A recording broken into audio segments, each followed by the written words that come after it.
All right, and joining me on the broadcast today is Ambassador Anil Kumar Trigunayat, former senior diplomat. Sir, first of all, a very warm welcome to DD India News. Thank you so much. You're welcome, sir. Now, in a conflict where over 66,000 people have been killed so far, a ray of hope has come in. Can we say that? Hamas has agreed to Israel's long-standing demand of release of hostages. But how soon, sir, do you see it taking place? Well, as you know that it has happened in the wake of a real tragedy when 66,000 people have been killed, mostly women and children, and a large number of Hamas fighters as well. But in the last 2 years that we have seen, the region has been virtually on a boil. There have been volatility, there have been attacks, Iran attacking Israel, Israel attacking Qatar being given security guarantees by the United States, and President Trump even made Netanyahu apologize to Qatari Emir, and Saudi Arabia and Pakistan signing a mutual defense treaty. So in the last couple of days, you have seen that there is a lot of churn that is going on into the region, and there was the President Trump's and the United States essentially the role as a major security provider or a balancer was at stake.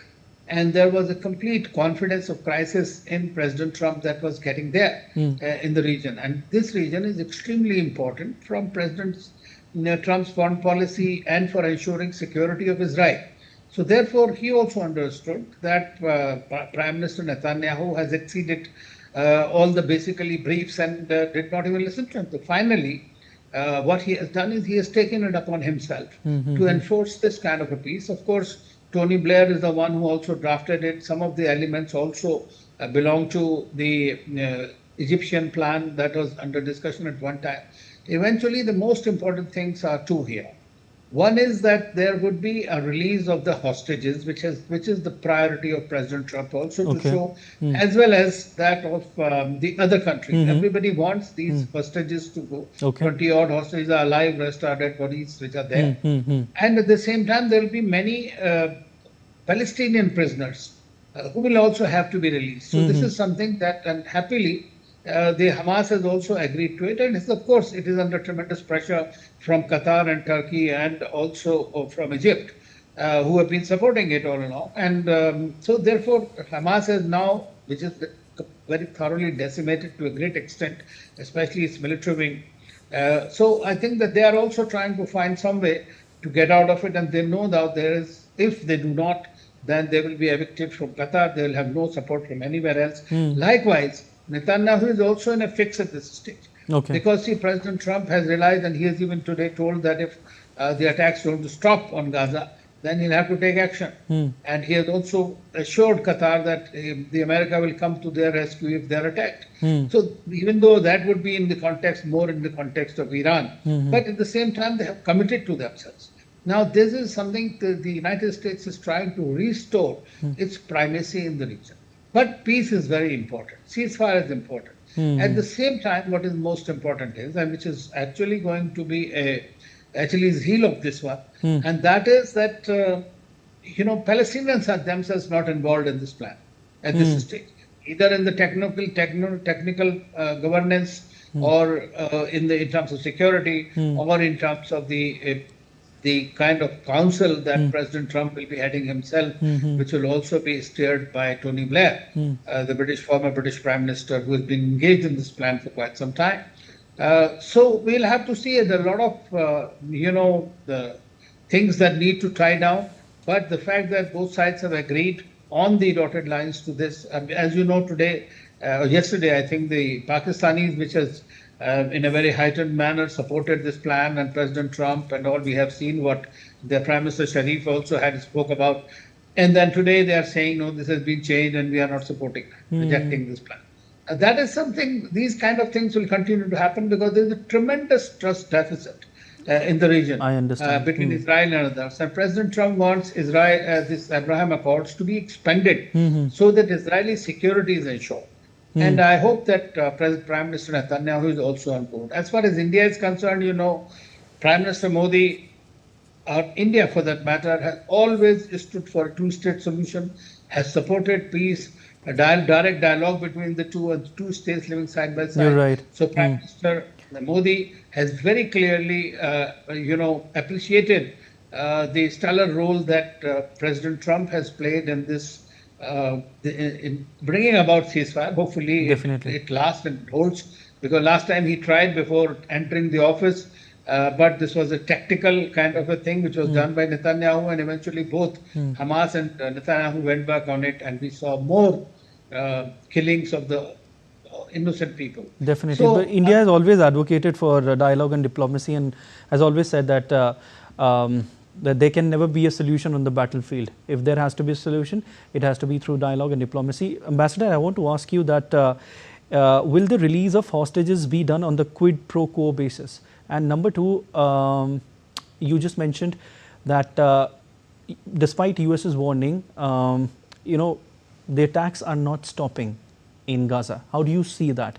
Despite Hamas agreeing to all the terms and conditions, the bombings are still happening. How do you see that? How do you analyze this scenario? In fact, I just read a news, I don't know, it's a Radio Israel, which was saying that Netanyahu has instructed the IDF only use firing in defense and not go offensive. If that is true, if that happened today, if that is true, and President Trump has also threatened, that this time he's serious and he wants to push it.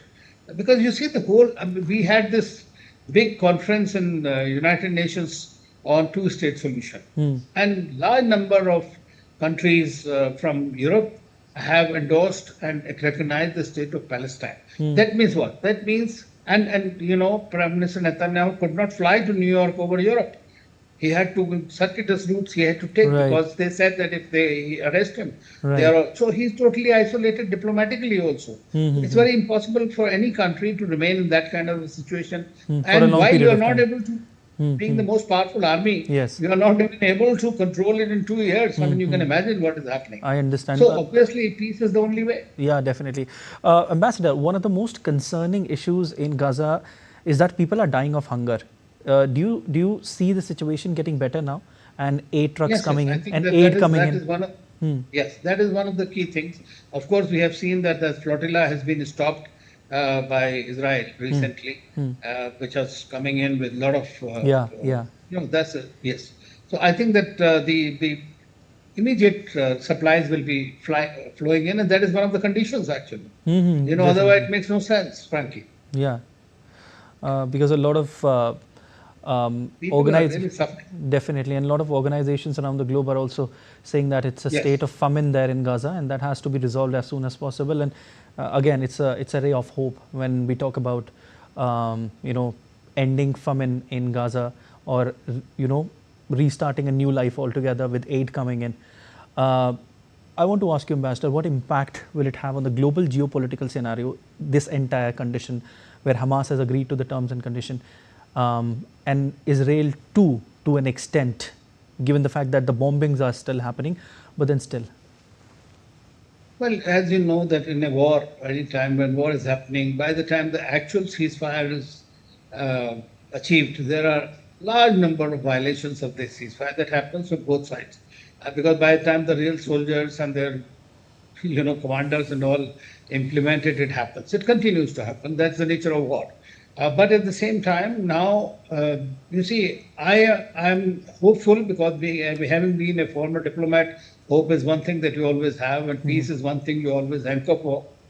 So I sincerely hope that this time, at least the plight of these people, and of course of the hostages, is taken care of. It is too much of bloodshed that has gone on. There is too much of humanitarian disasters that we are witnessing on a daily basis.